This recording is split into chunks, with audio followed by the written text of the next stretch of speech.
Yo quisiera dedicar la conferencia al maestro Celso J. Benavides, maestro de maestros, maestro de generación, mi mentor y mi modelo a seguir.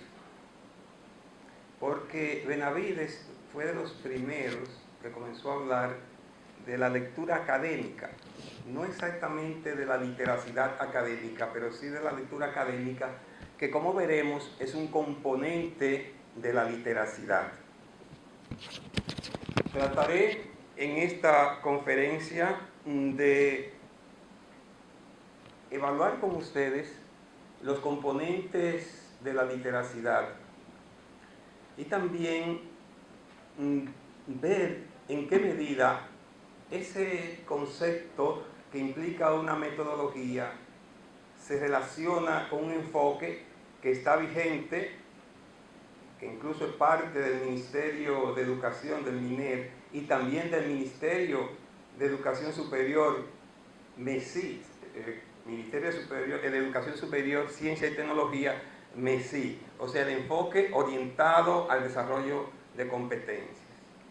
Y noten ustedes que yo hago esfuerzo por decir orientado al desarrollo de competencias, porque realmente lo que ha prosperado es de que el enfoque por competencia, lo cual es totalmente inexacto, porque no se trata de ver el currículum por competencia, sino que debe estar orientado a que los estudiantes desarrollen competencias, y así sí se va a relacionar literacidad y el enfoque orientado al desarrollo de competencia. Tenemos entonces que ese enfoque tiene dos visiones: el orientado al desarrollo de competencia. Se puede ver primero como un proceso, lo cual nos compete a los profesores. Si vemos el enfoque como un proceso, va a estar totalmente vinculado a los procedimientos didácticos. También lo podríamos ver como resultado. Si lo viéramos como proceso, el enfoque implicaría que se lea en todo el currículum, que se establezcan relaciones textuales en todo el currículum, que se escriba en todo el currículum y que se aplique el conocimiento. Serían los cuatro grandes componentes del enfoque. ¿Qué significaría leer a través de todo el currículum? Esa sería la lectura académica de la que nos hablaba el doctor Celso J. Benavides. Y leer a través de todo el currículum no es tan simple como ponerle así eventualmente a leer una obra a los estudiantes, o por llenar o por estar a la moda, buscar un texto y léanlo. Y peor aún si se le pone una guía preconcebida, una guía matatexto como la que hay. La manera más eficiente de matarle las ganas, la vocación, el deseo de leer a una persona es que se le dé una guía concebida por el profesor, a gusto del profesor, para los fines del profesor, que muchas están incluso en internet ya resueltas. Muchos libros tienen en base a esa guía resuelto. Lo que se trata es de convertir la lectura en una herramienta para pensar y para construir conocimiento. Para eso se necesita por lo menos ver la lectura con 4 niveles. Un primer nivel que sería el de la apropiación del conocimiento en todo el currículo, no es solamente los profesores de español como se cree erróneamente. Ya lo decía el director y ponía el ejemplo del derecho. Si los estudiantes de derecho, para seguir el ejemplo de él, propongan usted administración de medicina, no saben apropiarse del conocimiento que está en el libro, no podríamos decir que se sabe leer. Lo que propongo es que como mínimo, el mínimo para aceptar que una persona está alfabetizada académicamente es que sepa apropiarse del conocimiento. Y fíjense que hay muchas propuestas que dicen que no basta que sepan apropiarse del conocimiento, que hay otros elementos, como saber valorar el conocimiento, como saber reaccionar ante el conocimiento, etc.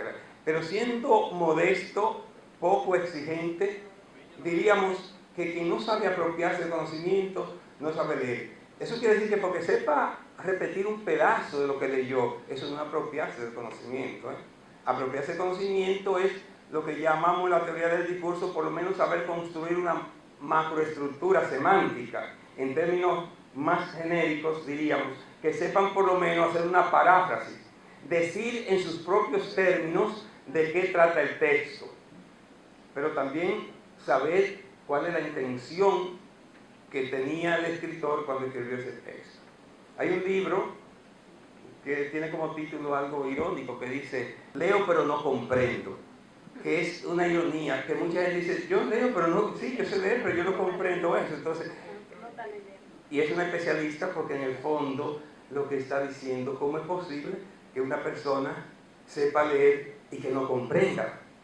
Porque muchos creen que leer es ponerle voz a los grafemas y unir grafemas, etc. Ni siquiera el conocimiento que llaman, en mi tiempo le llamaban botella, saber declarar un conocimiento, eso no es saber leer. Yo recuerdo que una vez a un profesor lo pusieron a leer, para darle el trabajo en inglés, y él sabía leer perfectamente, tenía una dicción en inglés, pero él no sabía lo que estaba leyendo, porque él sabía la fonética del inglés y para las cosas elementales él sabía, pero como sabía la fonética del inglés, lo podía leer un texto complicado, él lo leía, pero después yo dije, pero yo no sabía que tú entendías tanto el inglés. Dice, entenderlo no, yo lo que hice fue leer. Entonces ponerle voz a un texto no es tampoco leer, lo mínimo es saber actuar con el texto. Después vendría el nivel inferencial, que ya es un poco más complejo, que sería saber determinar cuál era la fuerza elocucionaria del texto. Sí, le traduzco. ¿Qué hay detrás de eso? ¿Por qué me pone esos ejemplos? ¿Por qué calla tal información que tal vez ya ustedes la sabían? Lo que llaman el acto de habla, que no es narrar, escribir, como erróneamente dicen, ni dialogar. Esos son forma, medio para llegar justamente al acto de habla. O preguntar, porque si preguntar fuera un acto de habla, diríamos que el sermón del Montesino fue un conjunto de preguntas. Sí, pero ¿qué quería el padre Montesino cuando le hacía esas preguntas a los encomenderos? ¿Quería halagarlos? No. ¿Quería confrontarlos? ¿Quería hacerlos sentir culpables? ¿Quería acusarlos? Pues si lo que quería acusarlos, el acto de habla, es una acusación. Y esos encomenderos entendieron clarito, a pesar de ser, comparado con ustedes hoy, serían analfabetos, sin embargo, entendieron clarito que el acto de habla era una acusación, no unas preguntas tontas, en medio de la nada. Se sintieron acusados. Entonces ellos entendieron que el acto de habla no era hacerle preguntas, sino acusarlo de explotadores criminales incluso. Entonces, quien lee, tiene la primera inferencia que tiene que hacer es una inferencia global. ¿Qué intención hay detrás del texto? Fíjense que el acto de habla es mucho más allá del contenido y hasta del sentido del texto. Lo que sucede es que entender el contenido y el sentido del texto son condiciones para inferir el acto de habla, o sea, lo que está más allá. Alguien te puede hacer una pregunta y esa pregunta puede ser una invitación. Te puede dar una información y esa información ser una invitación. Decirte, hace calor y hay un colmado allí que vende una cerveza ferísima. Son informaciones tontas que te está dando. Y tú dices, claro, si la persona no tiene eso, se hace la pendeja que no entendió y dice, ay, sí, qué bueno. Pero el acto de habla era una invitación. En esos dos enunciados tan simples, entonces se llega, a través del pensamiento lógico inferencial, se llega entonces a determinar, para ponerlo más simple, el acto de habla. Porque el discurso, y un discurso puede ser hasta una oración, no es simplemente ver el contenido, ese nivel inferencial comienza por ahí, pero también en ese nivel inferencial se hacen cálculos en base al conocimiento que ya se tenía y se llegan a algunas conclusiones. Se establecen redes conceptuales, o sea, la intertextualidad. Es un nivel riquísimo. Yo estaría felicísimo si nuestros estudiantes, es más, si nuestros profesionales salieran con un buen nivel, aunque sea inferencial de lectura, porque ya serían capaces de construir conocimiento. El enfoque constructivista no es posible si las personas, si los estudiantes no desarrollan el nivel inferencial de la lectura. Y ya con esos dos niveles, la calidad de la educación sería sumamente diferente a la que tenemos hoy, con que las personas sepan. Yo digo leer, pero eso se aplica también al discurso oral. Cuando leen o cuando escriban, sean capaces de ir más allá del sentido aparente del texto oral o escrito. Esa lectura dentro de la literacidad implica también un tercer nivel, que sería el nivel crítico, que ya sería mucho más profundo. Sería tratar de desentrañar las trampas que muchas veces tiene el discurso, las falacias, por ejemplo, que son muy comunes entre nosotros, que se pasan fácilmente en la publicidad, en las promociones y hasta en los comentarios televisivos, radiales, etc. Están plagados de falacias, que una persona con un nivel crítico lo somete a razonamiento y llega a una conclusión. Las personas que tienen la capacidad de criticar el discurso pueden producir conocimiento hasta con los discursos errados, porque muchas veces te llevan a investigar para precisar. Tú dices, no estoy seguro que eso, o segura que eso sea así, pero no se queda ahí, sino que va más allá para comprobarlo. Y hoy, como decía el doctor Roa, y también mencionaba Sergio Logioco, el Internet tiene de todo. Quien no tiene un nivel crítico para seleccionar puede repetir estulticia, sandeces, como si fueran verdades universitarias, de nivel universitario. Pero el que tiene capacidad crítica puede desentrañar, puede sacar el trigo, separarlo de la paja. Pero para eso hay que desarrollar ese pensamiento crítico, hacerse preguntas. Por ejemplo, todo discurso calla más que lo que dice. Pero muchas veces lo que se calla tiene una intencionalidad. No es si yo pongo a decir todas las aristas, me voy y me salgo del tema, se produce la digresión. Por eso quien habla o escribe tiene que ir seleccionando. Por eso determina previamente un objetivo y una intención para llevar su discurso por ahí. O sea, es legítimo, es natural que un discurso calle más que lo que dice, pero muchas veces se calla intencionalmente. Por ejemplo, en el discurso forense o jurídico, la especialidad de los abogados es callar unos datos, minimizarlo incluso y exagerar otros. Bueno, dentro de esa práctica tal vez la ética del discurso sea legítima ahí, pero en el ámbito universitario eso va contra la ética del discurso, porque el discurso reclama que, sobre todo desde la pragmática, que es saber utilizar el discurso en el contexto adecuado. Es falta de ética que un profesor, por ejemplo, no se prepare adecuadamente y tenga que callar en un tema datos y aspectos fundamentales, porque puede distorsionar la visión de los estudiantes. la historia la escriben los vencedores. Y por eso van a callar unos datos, van a exagerar otros. Yo pedí un libro a una colega en México que se llama La historia mexicana escrita por los vencidos. Es el primer libro, es una visión de los vencidos de la historia de México. Y hay que ver esto, cómo ellos tienen una significación distinta para el vencido. Donde el vencedor ve una victoria, el vencido ve un abuso, un genocidio. Fíjense que en el discurso histórico dominicano no está el genocidio, cuando en realidad ha habido múltiples momentos de genocidio.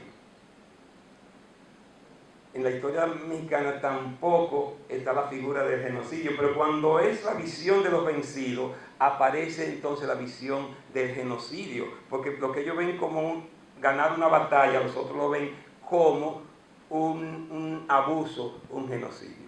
Entonces, todo eso está implicado en el nivel crítico. Cuando uno lee, cuando uno escucha, tiene que hacerse preguntas.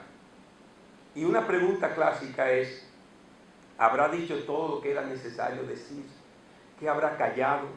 ¿Se calla por ignorancia o por buena fe? Al margen de lo que dice Ortega y Gasset. Ortega y Gasset dice que en el discurso hay cosas que se callan, como que son legítimas.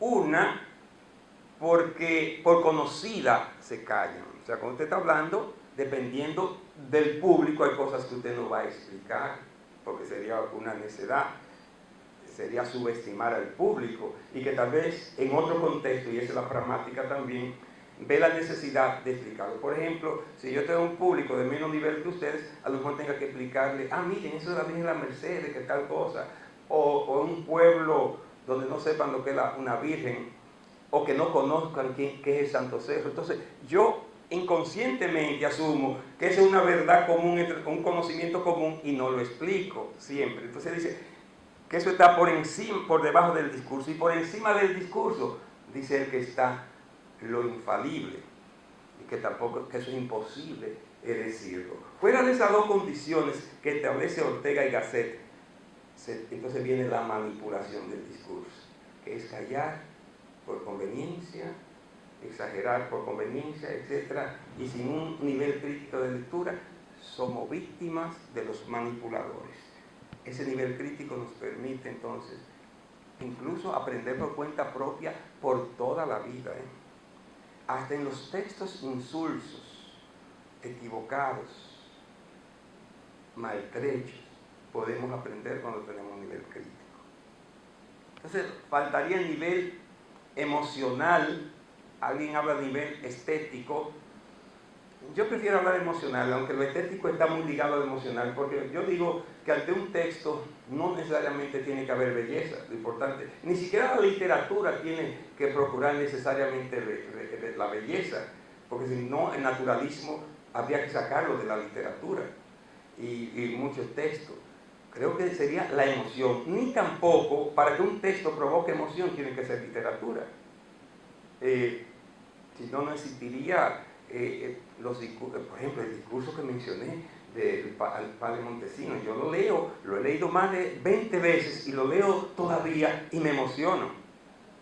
El sermón de Adviento, me refiero, que hay que leerlo. Entonces, quien no sea capaz de reaccionar emotivamente ante el sermón de Adviento, no está metiéndose en el espíritu del texto. Entonces, el que lee no solamente tiene que comprender, no solamente tiene que saber hacer inferencia, no solamente tiene que saber criticar el texto, tiene que saber reaccionar emocionalmente ante el texto. Puede ser de rechazo, puede ser de aceptación, puede ser de duda, etc. Pero debe haber una reacción, y ese es el nivel emocional, que sería el nivel más alto. Luego vendría establecer las redes que le había dicho textuales, y es que cuando leen un texto, digamos que leen, ahora que vuelvo Tom por decir algo, entonces, es posible que alguien haya leído sobre las estampas de otro pueblo. Por ejemplo, a mí, cuando leo ese cuento, que lo he leído mucho porque fui alumno de Narciso González y era uno de sus cuentos, su poema favorito para leer era Oye Patria. Lo leía bastante y ahora que vuelvo Tom.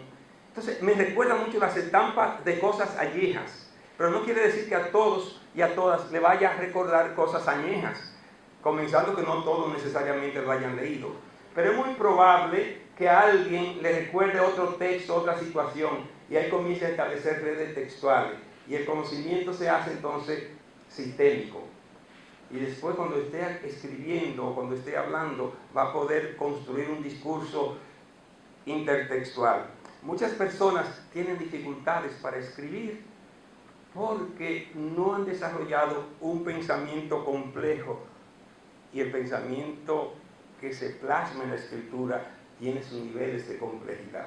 Como no han desarrollado un pensamiento complejo, entonces tienen dificultades para producir texto, porque producen entonces un texto circular. En vez de ser un texto como una madeja, como lo sugiere la misma metáfora texto, que fíjense que está ligada a textil, que es la misma raíz, es una madeja, es un conocimiento interrelacionado. En vez de interrelacionar el conocimiento, entonces comienzan a dar vueltas, porque en este proceso, cuando leen, se ponen anteojera, quieren trasquilar el texto en vez de ampliarlo. Es cierto que en un momento dado hacemos una síntesis del texto, pero esa síntesis debe tener como condición primero hacer un análisis, o sea, ampliar el horizonte del texto con el conocimiento previo que ya tenemos, incluso a veces buscando otro conocimiento que nos hacen falta para conectar eso.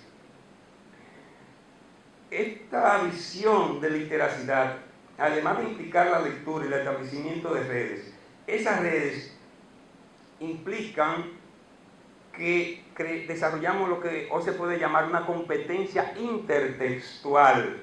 Y esa competencia intertextual va a ser no la garantía, pero va a ser un componente importante para que podamos producir discursos orales y escritos con el nivel de complejidad que se necesita. Esa red textual está vinculada todavía al nivel 1 de lectura. Luego, este enfoque de literacidad implica escribir en todas las asignaturas. Escribir en todas las asignaturas. El craso error es pensar que eso es español y siempre creen que español, que letras. En 1900, a principios de la década del 90, yo planteé, y no lo digo para arrogarme ningún mérito, tal vez para asumir responsabilidades, se estaba hablando de ejes transversales. Y yo planteé que la lengua debía ser el macroeje transversal de todo el currículum. O sea, que la lengua esté presente en todo el currículum. Todavía no conocía el concepto de literacidad, pero tiene que ver mucho con eso. El concepto de literacidad es justamente del principio de los 90, pero aquí está llegando ahora a República Dominicana, porque nació en Estados Unidos. Quiere decir que una palabra, vamos a suponer que alguien hable de genuino, muy lejos tiene la gente que genuino tiene que ver con rodilla, por ejemplo. ¿Qué relación puede haber entre rodilla y genuino? Si, suponiendo que esa palabra haya salido en derecho, que dijeran, este es un derecho genuino del pueblo dominicano. Si saborearan un poco las palabras, si examinaran cada palabra y buscaran, resulta que genuino sí está más relacionado que lo que pensamos con el derecho. Está relacionado, por ejemplo, con los hijos bastardos y con los hijos legítimos. Porque en la Edad Media, al principio de la Edad Media, los niños que nacían, los dueños, los esclavistas tenían derecho a la vida y al cuerpo y todo de los esclavos. comenzando con la mujer, de manera que ella puede decir, esta negrita se va conmigo hoy para la habitación, te va mañana, etc. Esa era parte de su propiedad. Muchas veces nacían hijos y no se sabía qué iban a hacer. Entonces, a veces lo tiraban, lo ponían en una canasta afuera o en el mercado. Si el esclavista o cualquiera se lo ponía en la rodilla, que en latín genus, y ahí viene genuflexo, el que se arrodilla, genuino porque estaba en la rodilla, entonces decía, este es un niño genuino, ya nadie lo tocaba. Eso no tiene que ser de letra, eso debe tratarse en derecho, cuando estén tratando el derecho de los hijos, por ejemplo. Me vino aquí ahora mismo, no lo había pensado, pero el derecho de los hijos, si se trabajara así, todavía eso no es literacidad en el sentido de discurso, pero por lo menos de lengua sí. Porque la lengua nos da el insumo para construir los discursos. El enfoque del discurso va más allá del enfoque lingüístico. Pero como yo concebía que la lengua debía atravesar el currículum, eso hubiese sido un ejemplo de un enfoque donde la lengua fuera el macroeje que atravesara todo el currículum. ¿No? Yo me adhiero a la literacidad como una etapa superior al enfoque lingüístico y que la supone y la subsume, porque habría que trabajar la lengua también en todas las asignaturas, especialmente el léxico y la sintaxis, no la teoría, porque tendrían que hacer ensayos. Miren, la mejor manera, esto tal vez sea una de las frases con que me recordarán, la mejor manera de aprender es escribir. Porque el que escribe tiene que poner en tensión todo el conocimiento, tiene que descubrir cuáles son sus fortalezas en el tema y sus debilidades, tiene que organizar el pensamiento, tiene que crear sistemas cognitivos y luego tiene que expresarlo. Escribir es un método mucho más eficiente incluso que leer, que es mucho decir. Escribir da más garantía de aprendizaje que leer. Claro, una verdadera escritura supone la lectura. Escribir no es transcribir, no es copiar, no es un profesor decirle, anoten ahí y comenzar a dictar, eso no es escribir, eso es transcribir. Y el profesor dictando, el estudiante sin pensar ahí. Es una buena receta para que la gente no piense ni aprenda nada, comenzar a dictarle en clase. Así que si un día ustedes están frustradas o frustrados y quieren acabar con la posibilidad de que su alumno aprenda, comience a dictarle. Y va a lograr que no aprendan nada y no va a tener competencia. Pero si usted quiere que aprendan, entonces cambie ese método y déjelo pensar y póngalo a escribir de verdad. También se puede transcribir sin dictado. Por ejemplo, las redes sociales, la gente lo que hace es que transcribe. Se puede transcribir tu propio pensamiento ya anquilosado, ya estereotipado.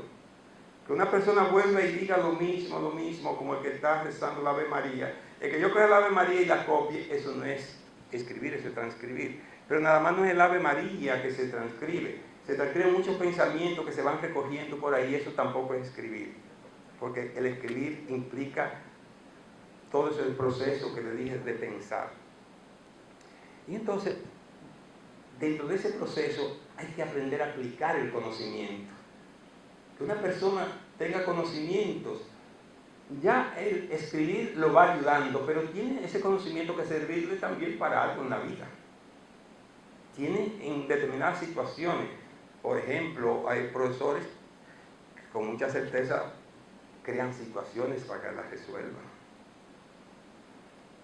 Los exámenes, por ejemplo, que le dieron a los profesores, era un examen más en este enfoque de literacidad, pero como el currículum no está organizado en la literacidad, los profesores se sorprendían. Y es injusto que a una gente, fue injusto que lo examinen de una manera que no era lo que estaban formados, ni es para lo que van a formar, lamentablemente. Entonces hay que hacer una reforma del currículum para darle una orientación hacia la literacidad, formar a los profesores en este enfoque, entonces examinarlo.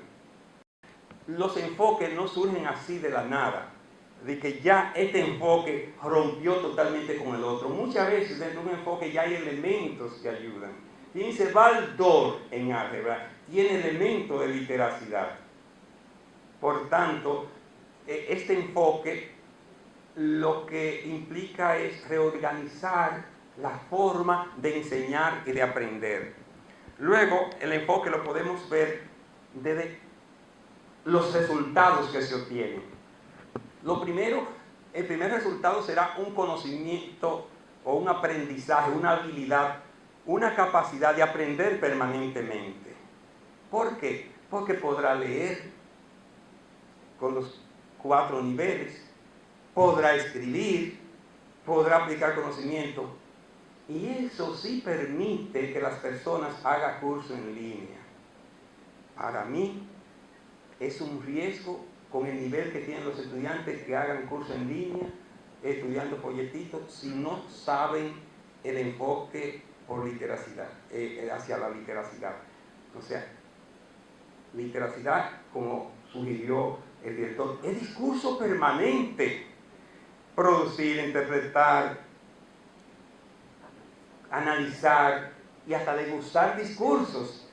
Entonces, si tienen la formación en literacidad, sí podrán estudiar solo, aunque lo deseable es que primero lleguen, y que como estamos entre jóvenes, o sea, como aquí estamos nosotros aquí, Eulogio, entre jóvenes, ¿verdad? Entonces podemos decirle que el nivel que deben aspirar es doctores.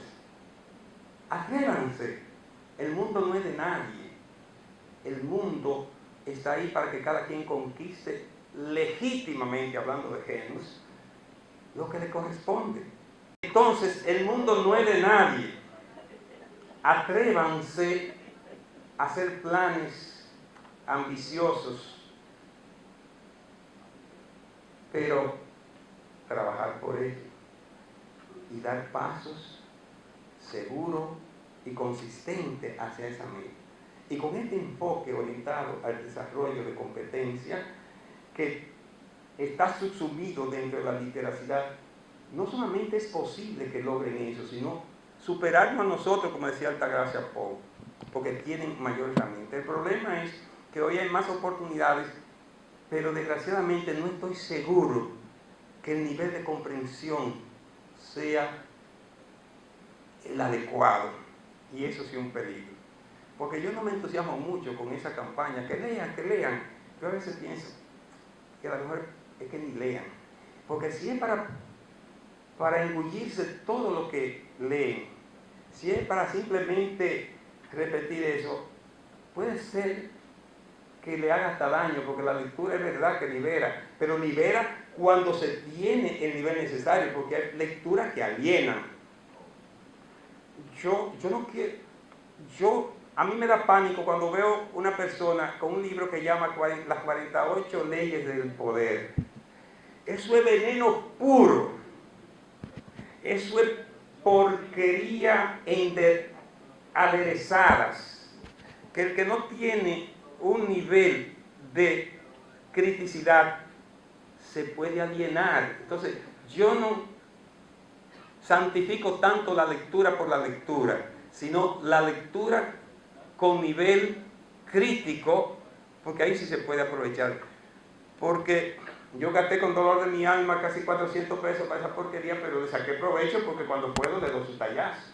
Entonces, y además me lo leí, tengo un buen ejemplo para mostrar de que no todo porque sea famoso y porque la gente lo aplauda, realmente aproveche al espíritu y al intelecto. Y hay que saber leer. Ese aprendizaje permanente es el primer producto. Podrán aprender permanentemente cuando desarrollen este enfoque. Y ustedes dirán, bueno, esto como que deberían decírselo más a nuestros profesores. También ustedes, porque ustedes pueden ir aplicando el proceso. Y a veces los cambios se dan de reversa.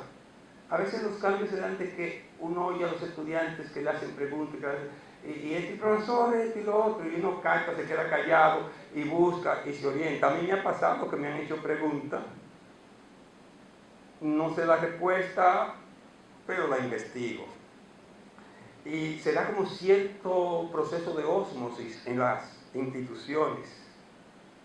Yo recuerdo que cuando entré al sistema yo no sabía, cuando comencé a dar clases, yo no había estudiado pedagogía y nos pedían hacer unos exámenes larguísimos, los que trabajan en colegio, temario creo que le llamaban. Yo no había hecho, pero viendo a los compañeros haciéndolo, yo aprendí a hacer ese tipo de examen, que hoy no lo usaría por nada en la vida, pero era lo que se usaban. ¿Cómo yo lo aprendí? En contactos con los compañeros. A veces hay un compañero que está hablando de un tema. Yo recuerdo que la teoría de Chomsky, del generativismo, el primero que yo oí hablar fue un estudiante, compañero de Tati y mío, Altagracia, llamado Juan Byron. Una eminencia, tiene cierto problema, se ha tenido que retirar, una eminencia, pero estaba fascinado con Chomsky. Apenas había publicado Chomsky Estructuras sintácticas en 1957, y ya Byron en el 73, 74 lo había leído y nos hablaba, no fue por los profesores, fue por un estudiante. O sea, que en las instituciones se dan situaciones de ósmosis. Por eso es importante eventos como este, por eso es importante que los profesores salgan del país, estudien, porque su discurso también contagian a los otros. Un tercer producto, bueno, el pensamiento crítico, que es un producto, viene a pensar críticamente. Yo me pongo a pensar, ¿qué yo recuerdo de mi conocimiento de intermedia, de primaria? Ni siquiera mucho de secundaria. Fíjense que el conocimiento por sí no tiene mucho sentido, porque lo que aprenden en primaria, secundaria, eso, o lo van a aprender en los periódicos, se van no a aprender la palabra, se van a informar, porque hay más informaciones. Esas informaciones, que Duarte nació esto, que la Trinitaria, que esto y que lo otro, lo van a oír 80 veces en las distintas asignaturas. Y después 5.000 veces lo que están pendientes de los periódicos, la fiesta, etc. La fiesta patriótica. Todo ese conocimiento se olvida. Si eso no se utiliza para desarrollar procedimientos, que eso sí no se olvida, ejercicio del pensamiento, eso no se olvida, eso no tiene sentido. Eso lo que sirve para socializar nada más. O como hacían algunos maestros, que también parece cosa del pasado y hay que reivindicar. Lo único malo que ellos decían, vale ese número 13 hablar la clase, pero yo no veo mal que la oralidad se introduzca de nuevo a los estudiantes de manera estructurada, no un paquete ahí que a veces hay más cacique que indígena en las aulas, 5 estudiantes en la butaca y 8 aquí explicando. Eso no lleva a ningún lado. Pero que hagan un ensayo y lo lean, o que hagan una paráfrasis de la clase y le expliquen, le da oportunidad a desarrollar la dicción, a perder el miedo escénico, etc. Es otro elemento que hay que rescatar. Fuera de ahí, de que los profesores le dieron oportunidad de leer en voz alta, de analizar algún texto, de aplicar algún conocimiento, todo lo demás se olvida. Lo que queda es lo que se utiliza para desarrollar destrezas procedimentales, que va entre ellas la capacidad de criticar si se utiliza esta teoría de la literacidad. De manera que un pensamiento crítico es garantía también de un profesional de calidad. Claro, pero es un peligro en estas sociedades las personas críticas. Y si tienen honestidad, es un peligro doble. Pero un peligro para los sinvergüenzas, no para que tienen un poco de vergüenza. Fíjense el tango Cambalache, que yo digo parece que fue escrito ayer, que todo estaba embrujado, está lo mismo ser un traidor, derecho o traidor, o sea, todo da igual, la gente dice, todo igual. Otro producto es de este enfoque que se desarrolla competencia comunicativa, de ahí entonces la relación.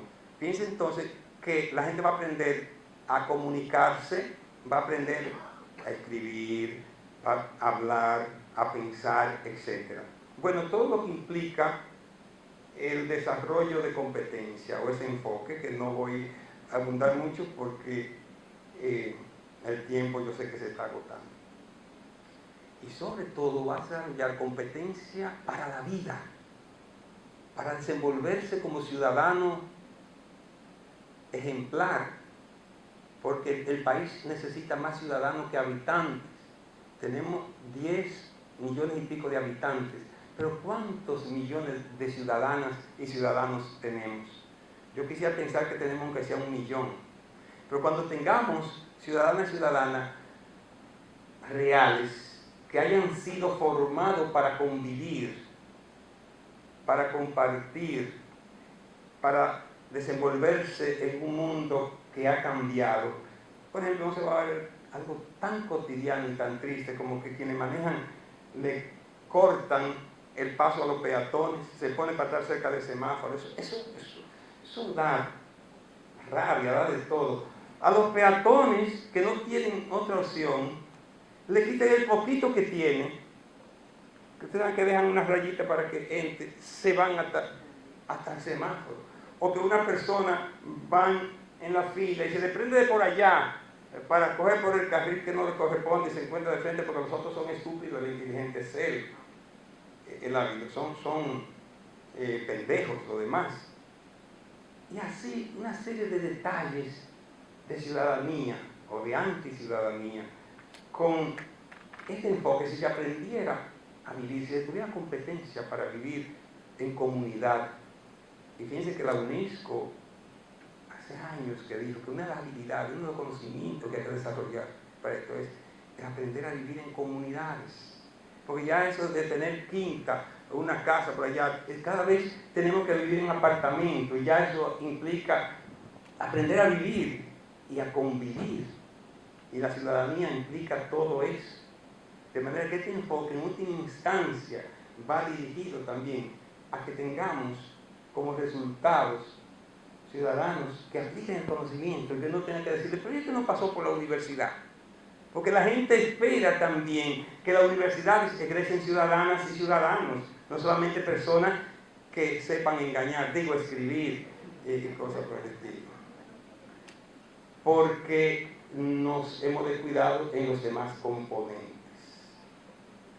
Yo quería trabajarle la literatura científica, pero no da tiempo, así que lo voy a dejar aquí para felicidad de ustedes, que ya están un poquito cansados. Muchas gracias por acompañarme y otro día continuaremos.